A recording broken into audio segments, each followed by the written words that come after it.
There's a man sitting in that vehicle right there that can attest to how long I've done this, because he was a first-hand witness. Jeff Davis is waving his hand over there. Everybody say hi to him.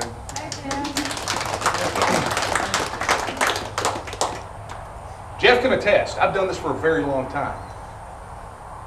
And I've spoken at meetings when there were 2 people, and I've spoken at meetings when there were 2,000 people. I have worked every single solitary day. But I can tell you one thing, that it is a whole lot better when there are 18 able-bodied men rather than 1. And I can tell you it's a whole lot easier when you march with an army of 1,000 rather than 18 able-bodied men. And I will tell you that on the day that we march on the south steps of the Capitol in Austin with a 10,000 to 100,000 strong, it'll be a whole lot better than marching with 1,000. I have to tell you that William Barrett Travis is one of my heroes. And I'm going to do what he did. You see, because regardless of the circumstances over the past years, regardless of the circumstances, regardless of the adversity, regardless of everything else, I have held my post and I have done my duty.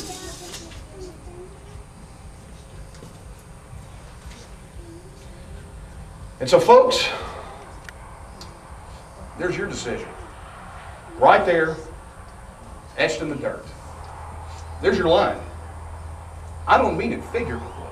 I don't want this etched in your mind. I have to know when I leave Gonzales who is going to be here to defend Texas independence with me.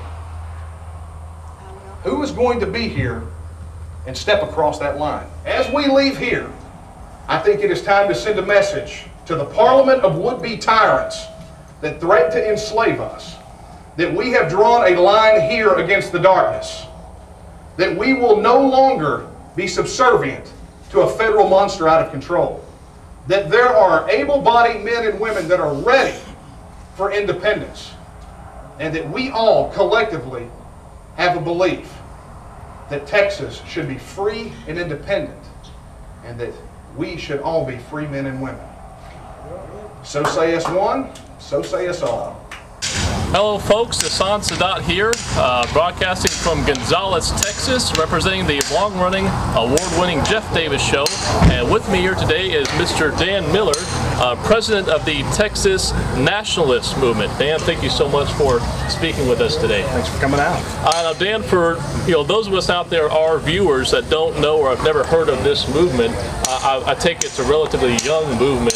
Can you tell us a little bit about what the goal of this movement is? Well, the goal of the Texas Nationalist Movement is simply Texas independence, a restoration of the constitutional republic, and the protection of individual rights. This movement, though, is not new. There have been movements throughout history for Texas to reclaim its independence. This is just an extension of all of those.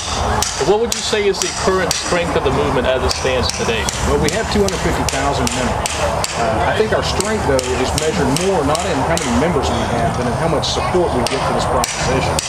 Not everyone is going to join an organization, but what we find is that consistently, as people talk about independence and as it's asked of the general public, that it begins to poll higher and higher. So we're fairly confident that when it comes to a referendum, that Texas independence will happen. When speaking to other people, supporters of the show, people we normally converse with, when we bring up this movement, the Texas Nationalist Movement, some of them express some sort of hesitancy.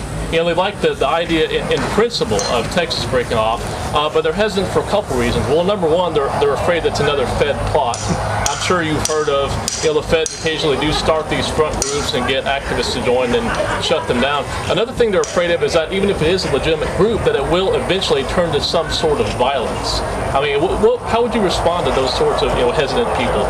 Well, first and foremost, and let me handle the violence one first, because it is one that we hear. People often equate a political movement like ours to violence, because we use a lot of language that is very forceful. Take a stand up for your rights. But one of the things that our organization has said is that we reject violence as a tool of political change. I mean, when you look at how Texas has been done in many of the other states, that in and of itself is violence. So we're not going to be able to extricate ourselves from that, and in the end, it makes us morally equivalent.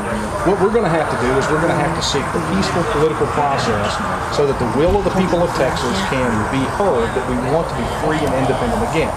Now, to your first part, people have a right to be cautious of organizations that are out there. We saw this back in the 90s where the federal government infiltrated, even set up front groups for the purpose of catching people who believe like we do. The one thing that I can show and say about the Texas Nationalist Movement is that we are an organization that is dedicated to this proposition and have been for a very long time.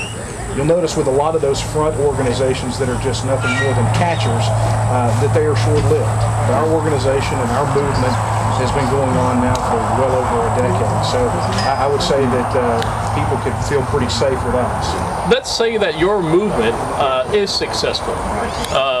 You gave some great examples in the speech just now of recent independence movements that were successful and were nonviolent. What I'd like to know is, what is about the Texas Constitution that's so special? In other words, what will prevent the Texas government from spiraling out of control into tyranny, just like the federal government did? Well, you have to, one of the things to understand is why the federal government has spun out of control. And it really is about factors related to the diversity that's taking place through the United States. And I don't mean any kind of racial diversity, but primarily cultural and political diversity. You know, what you have now is you have groups of people throughout the United States that believe completely differently from one another. I have no illusions whatsoever that Texas would be some sort of government on a pedestal. But I will say that it's a lot easier to watch your government when it is only as far away as 700 miles rather than the 2,000 in Washington, D.C. So we have the opportunity to be more in touch with our government. Anybody here in Texas can get in a car and drive the short distance to get to Austin in a day's time and stay on top of their government. The challenge is that they're keeping us separated now. We've got to keep an eye on the state government and keep an eye on the federal government, and that's got to change. You mentioned in your speech earlier, and this is something that we at the Jeff Davis Show agree with you with, is gun rights. Right. When people bring up the topic of gun rights or right to self-defense, they normally either say that they come from the federal Constitution or that they come from God. And I didn't hear you mention any of those two references. Where do you think that gun rights come from? Gun rights are inherent. I mean, everybody from the time that they draw their first breath has a right to self-defense.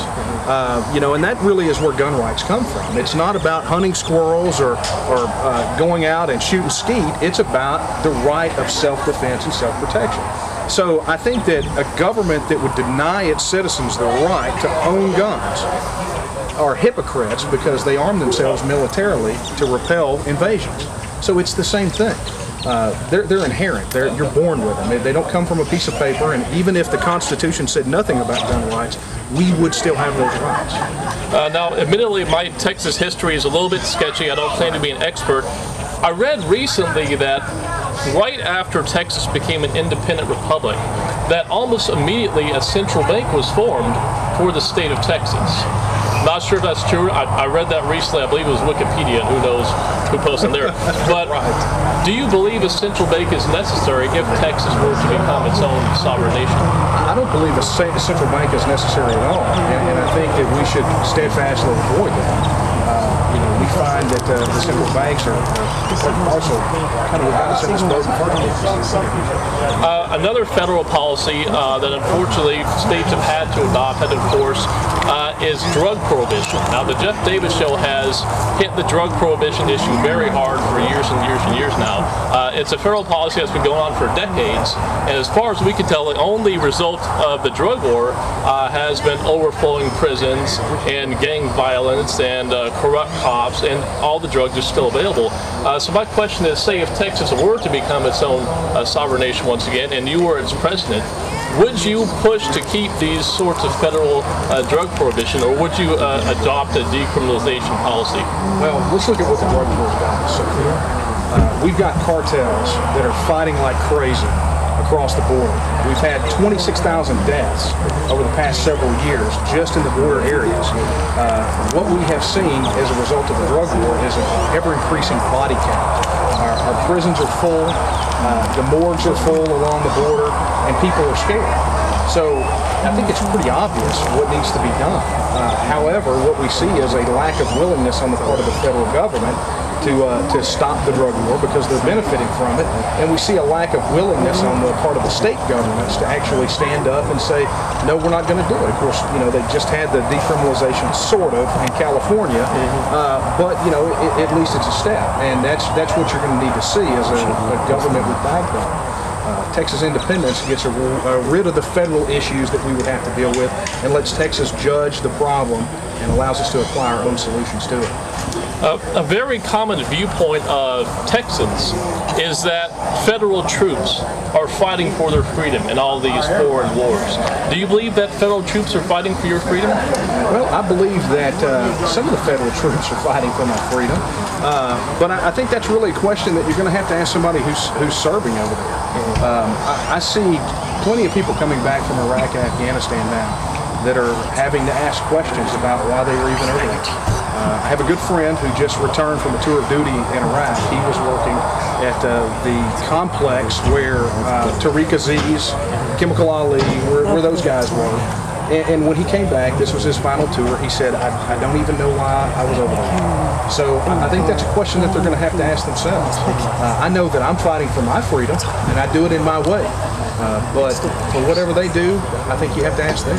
On the education topic, some would argue, including almost all of us at the Jeff Davis Show, that federal education is nothing more than indoctrination at some level, and that may even be the primary goal, to indoctrinate people to worship the federal government. In your ideal of an independent Texas, would there be state-provided education? And if so, would it serve to indoctrinate? Well, let's take a look at historically how education's been here in Texas. Texas was one of the first places ever to institute compulsory education. And that naturally, I mean, it wasn't compulsory education in the sense, but the state provided the means for the education. Now, the mechanism for doing that was the local areas, the local governments, the communities, where it should be in touch.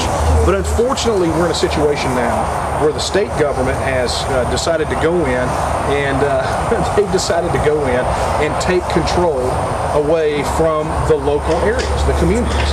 Back then, the state made sure that the schools were funded, but they didn't tell them what to teach. But now we've got the state telling the local areas what to teach. We've got the state telling the local areas what to teach, and then we've got the federal government telling the state what they'll pay for them to teach. So you get rid of the federal government, then you focus on the state government issues, and then you return the issue of school and education back to the local communities. Let the local people decide what they want their kids to learn. Now, there is something that has been a staple of local communities, counties, and that's property taxes. And that tends not to have anything to do with the federal government. And if the state of Texas were to separate from the federal government, would you like to see property taxes continue as a source of funding anything? Property taxes have to go. I mean, you don't own property if you pay property tax and it can be taken away. You're renting it, basically. You're renting it. But here's the issue with property tax and why we even have to have it. The federal government siphons somewhere in the neighborhood of about $300 to $400 billion a year out of Texas economy. I mean, that's just straight taxation, not to mention the controls and restrictions they put on our industry. You eliminate the federal issues and all the funding that goes to study cow flatulence in Montana or whatever it is they spend our money on, and you return that back here. Suddenly you don't need property tax. One last question for you, and it is on the hot button issue of immigration. As a student of history, you probably know that the United States and Texas did not always have closed borders, did not always have immigration restrictions. At one time, there were completely open borders all along the southern border, the northern border, the ports, what have you. In an independent Texas, would you consider extending the federal immigration policies, or is that something you'd like to see done away with as well? Well, the federal immigration policy is going to work. I mean, if they work, then we wouldn't be having this conversation about illegal immigration. But the challenge is they attack it at the wrong problem. They attack it at the border. and then that's where it stops, and it becomes all about the border. And I agree, every nation should have controls on the border. But personally, I'm just as concerned with troops on the Rio Grande as I am the red. So that's an issue for me. But what we have to contend with here is that the federal government can't pretend that they care about immigration when they continue to incentivize immigration, both legal and illegal. Daniel Miller, thank you very much for joining us. Thank you very much. I appreciate this. Not a problem. And once again, my name is Hassan Sadat, and I'm reporting from Gonzales, Texas.